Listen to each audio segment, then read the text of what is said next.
Hola amigos, ¿qué tal? ¿Cómo están? Les saludo con mucho gusto para empezar ahora nuestro día ya número 13 de Devocional rumbo a Transforma tu entorno 2013. Yo no sé ustedes, pero yo me emociono cada día más que vamos avanzando porque es increíble lo que estamos aprendiendo en la palabra y es aplicable además, que eso es lo más importante. La palabra siempre es aplicable a nuestras vidas y eso es tan emocionante. Y bueno, ya casi estamos en la mitad de este devocional y te doy las gracias por estarnos acompañando y sobre todo mi oración y mi anhelo es que tú puedas ser transformado para que puedas ser un agente de transformación y llevar las buenas nuevas a otras personas siempre. Hoy nos toca estudiar el capítulo 13. Ayer vimos cómo la iglesia hacía intercesión por Pedro cuando fue encarcelado y cómo este fue liberado debido a la intercesión de la iglesia y cómo la iglesia seguía creciendo y afirmándose y seguían en este corazón, ¿no? De seguir los pasos del Señor Jesús. Hoy vamos a estudiar el capítulo 13, es bastante largo el capítulo 13, voy a saltarme de nuevo parte de lo que es el discurso de Pablo, ahorita vamos a llegar ahí,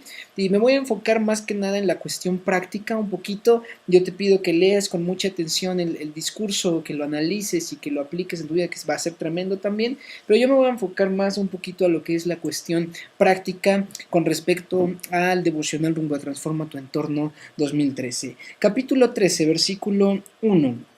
Había entonces en la iglesia que estaba en Antioquía profetas y maestros, ¿verdad? Bernabé, Simón, el que se llamaba Níger, Lucio de Cirene, Manaén, el que se había criado junto con Herodes el tetrarca, y Saulo. Ministrando estos al Señor y ayunando, dijo el Espíritu Santo, apártenme a Bernabé y a Saulo para la obra que los he llamado. Entonces, habiendo ayunado y orado, les impusieron las manos y los despidieron. Estaban estos hombres, dice, profetas y maestros. Acordemos que el profeta era un mensajero de Dios, de la palabra directa que venía de Dios a las personas, y el maestro el que enseñaba de la escritura. Entre ellos estaba sin duda alguna Saulo, y dice que estos estaban ministrando al Señor eh, y ayunando. Ministrar es dar de lo que tú has recibido a otra persona. En el caso de Dios, cuando ministramos a Dios, nosotros le damos de lo que hemos recibido de Él. ¿A qué me refiero? Le damos tiempo, le damos atención, le damos de nuestros dones para que Él los pueda usar. Eso es ministrar al Señor. Y segundo, están ayunando. Es cierto que a veces ya el ayuno se vuelve una cuestión religiosa, mi amigo. La razón principal de ayunar es aprovechar el tiempo que tú usas, ¿verdad? Para los alimentos, para esas cosas, pues para estar en la presencia de Dios y de alguna manera reprimir tu cuerpo un poco para poder estar más concentrado en buscar la presencia de Dios. El ayuno no debe ser religioso, el ayuno no debe hacerse nada más porque sí, el ayuno debe de llevar como consecuencia adjunta el buscar la presencia de Dios. Ahora, hoy quiero lanzarte un reto, mi querido amigo, mi querida amiga que vas a estar en Transforma tu entorno 2013. Es un reto que yo he seguido ya en algunas semanas y que voy a seguir de aquí a Transforma tu entorno 2013. Sería increíble que lo empezaras desde ahorita, que estamos a 2 semanas del Congreso, y si no, mi sugerencia también a una semana del Congreso. Es increíble poderlo hacer. El ayuno en la actualidad ya no solo se hace de manera física en cuestión de alimentos, sino que también podemos ayunar. Nos vemos atrás de la televisión, por ejemplo. La televisión es una de las cosas que nos han hecho mucho daño en la actualidad porque pasamos más tiempo en la tele que en las palabras, el radio a veces escuchando más noticias que la palabra, la música a veces llenándonos de música que no trae un mensaje positivo y ni siquiera deja de lo positivo. Deberíamos de buscar que con nuestra música estemos todo momento alabando y glorificando al Señor. Mi propuesta es que el ayuno que hagamos de aquí a Transforma tu entorno 2013 consista en dejar de ver tele, consista en dejar de escuchar la música que no va a edificar nuestro espíritu y dejar aquellas actividades que nos distraen de buscar la presencia de Dios. Definitivamente, por ejemplo, el Facebook, el Twitter y todas estas cosas también a veces nos distraen y a veces es bueno controlarlas un poco, dejarlas a un lado un poco y buscar en esos tiempos la presencia de Dios. Mi amigo, que lo primero que abramos en las mañanas no sea nuestro Facebook, sino la palabra de Dios y que estemos buscando siempre la presencia de Dios. Ese es un reto que yo te lo pongo hoy rumbo a Transforma tu Entorno 2013 y me gustaría que tú comentaras conmigo ya sea en la página de South Music o Prodigy Alex en Facebook, ambas, que nos platicaras un poquito si tomarás este reto y qué piensas de esto para poder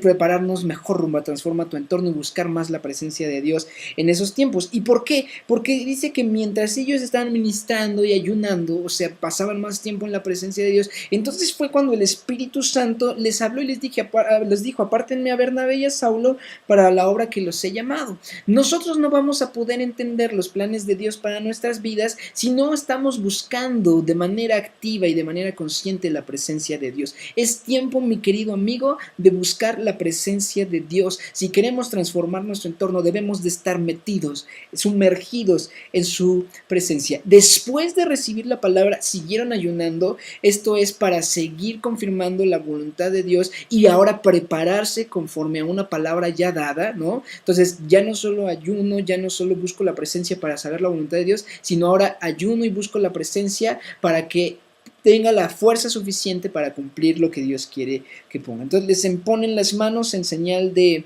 bendición hacia ellos y los despidieron, ¿no? Antes de esto ayunaron y siguieron orando. Dice el 4 del capítulo 3, entonces ellos, enviados por el Espíritu Santo, descendieron a Seleucia y de allí navegaron a Chipre. Y llegados a Salamina, anunciaban la palabra de Dios en las sinagogas de los judíos. Tenían también a Juan de ayudante. Y habiendo atravesado toda la isla hasta Pafos, hallaron a cierto mago, falso profeta judío llamado Bar Jesús, que estaba con el procónsul Sergio Paulo, varón prudente. Este, llamando a Bernabé y a Saulo, deseaba oír la palabra de Dios, pero les resistía Elimas, el mago, pues así se traduce su nombre, procurando apartar de la fe al procónsul. Entonces Saulo, que también es Pablo, lleno del Espíritu Santo, fijando en él los ojos, dijo: oh, lleno de todo engaño y de toda maldad, hijo del diablo, enemigo de toda justicia, ¿no cesarás de trastornar los caminos rectos del Señor? Ahora, pues, he aquí la mano del Señor está contra ti, serás ciego y no verás el sol por algún tiempo. Inmediatamente cayeron sobre él oscuridad y tinieblas y andando alrededor, buscaba a quien le condujese de la mano. Entonces el procónsul, viendo lo que había sucedido, creyó maravillado de la doctrina del Señor.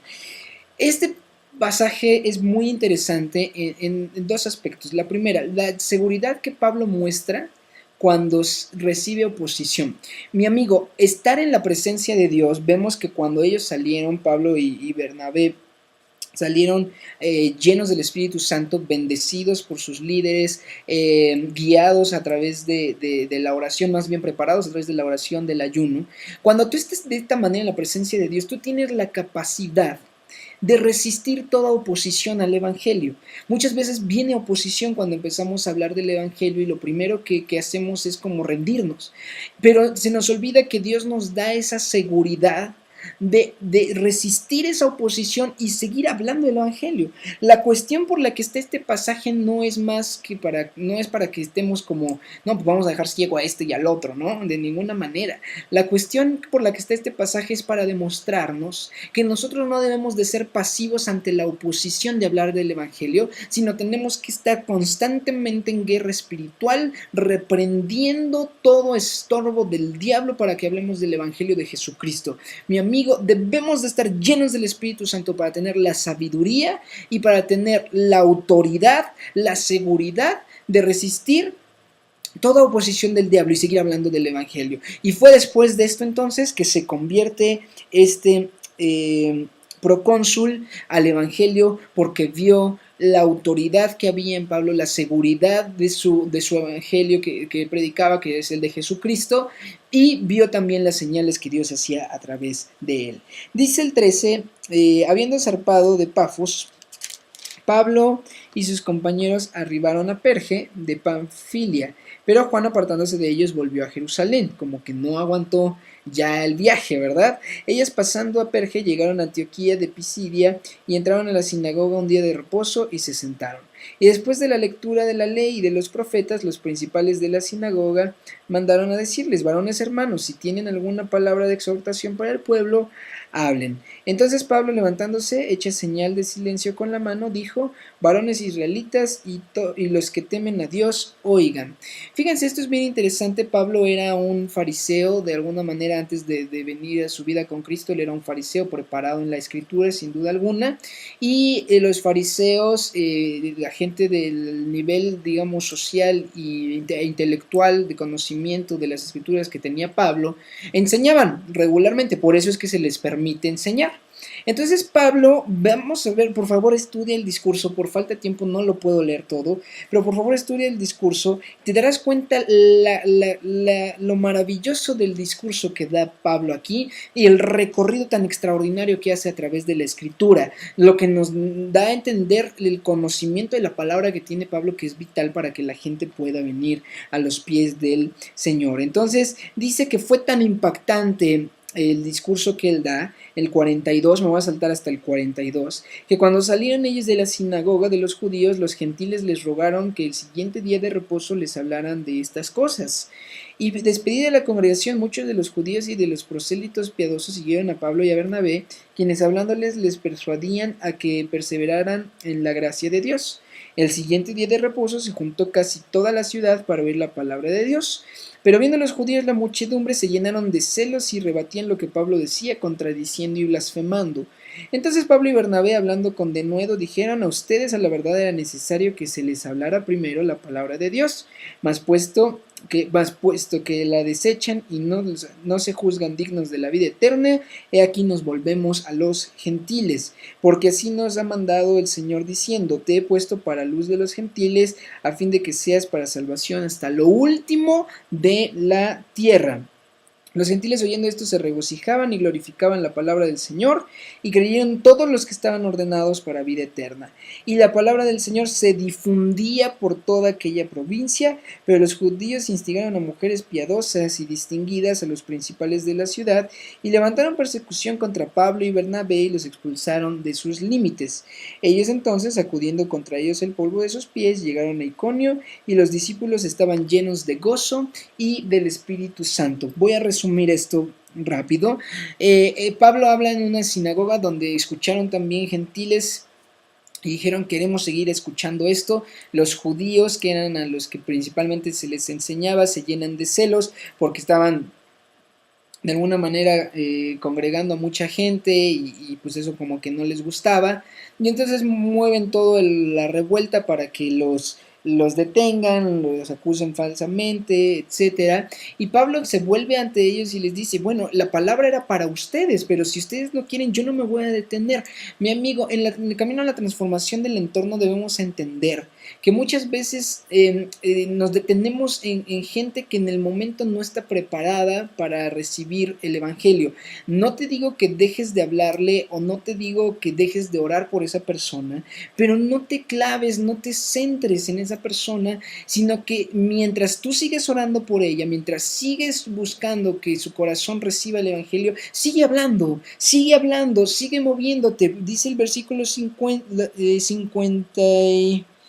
49, perdón, la palabra del Señor se difundía por toda aquella provincia. ¿Por qué? Porque no se preocuparon o no le dieron más importancia a lo que tenía los que no querían recibirla. Seguramente seguían orando por ellos, pero hasta ahí ellos debían de seguir para que la palabra del Señor siguiera difundiéndose por toda aquella provincia. Debemos de ir, de movernos. Si aquí nos dicen: no, ¿sabes qué? No me interesa, lo que sea, sigue orando por él, pero no concentres tus fuerzas solamente en esa persona. Sigue hablando a otras personas que a lo mejor ya están listas para recibir recibir en ese momento la salvación del Señor.